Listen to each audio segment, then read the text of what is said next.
Let's do a gentle back bend while opening the front side of our body.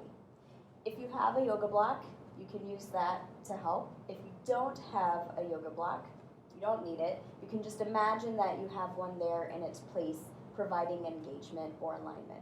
So with your yoga block, you can go ahead and place it between your thighs, and that'll give you the distance that your knees should be open, which is approximately 6 inches. So without the yoga block, you can measure that your knees are coming straight from your hips, and then your ankles are underneath. Walk your ankles back so they can reach your big finger, your middle finger, the longest. And once you have that distance there, you can slowly start to press down into the tripods of your feet. Keep your head straight, looking towards the ceiling, and then you just slowly start to unwind your spine vertebrae by vertebrae from the very bottom of your spine to the top. And you just enjoy that release from the ground, protecting your neck by not moving your head. And enjoy the long line that you should have from the crown of your head, going through your shoulders, all the way through your core, down your hips, up your legs, through your knees, and then engaging into the ground. So it's not about height, it's really about length. Try to feel super long where you are. And if you have a block, or if you don't have a block, try to feel that there's a resistance between your two thighs.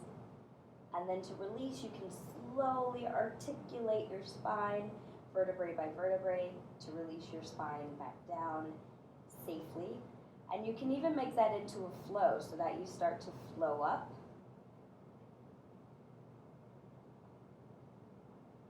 And then you start to release down. And you might feel the engagement in your glutes, your butt, which also is nice.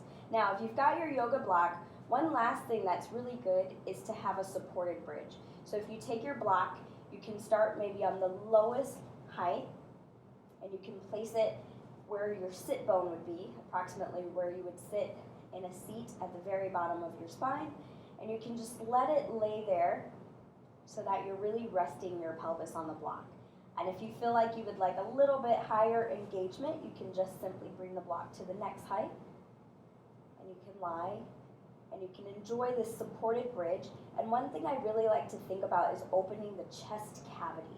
So see if you can broaden your collarbones, really open your shoulders to let them rest on the back. Maybe you start to bring your shoulders underneath each other. I could lay here forever, but I won't. And then to release, just lift your hips, bring the block out, and you've done a bridge.